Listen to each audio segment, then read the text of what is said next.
Jetpur Navagadh road ઉપર અકસ્માત. જૂનાગઢથી બિલીમોરા જતી એસટી બસને અકસ્માત નડ્યો. જેતપુર નવાગઢ રોડ ઉપર જૂનાગઢથી બિલીમોરા જતી એસટી બસને અકસ્માત સર્જાયો હતો.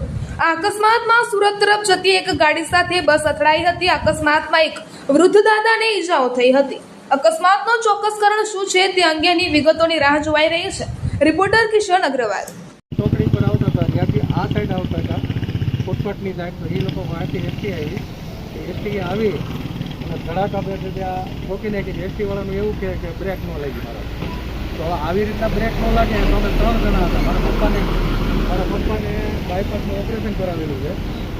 તો એને ત્યાં રાજકોટ બતાવવા લઈ જતો. તો આ મારી મમ્મી છે પાછળની સીટ ઉપર તે આગળની સીટ ઉપર આવ્યા. તો એ લોકો એમ કહે છે કે એસટીવાળા કે બ્રેક ન લાગી. એમાં મારો શું વાત? બ્રેક ન લાગી હોય તો ડેપોમાંથી જાહેર કરીને આવવું જોઈએ કે મેં બ્રેક નથી લાગતી. ડેપોમાંથી એ લોકો નીકળ્યા. તો એનું શું કરવું બોલો?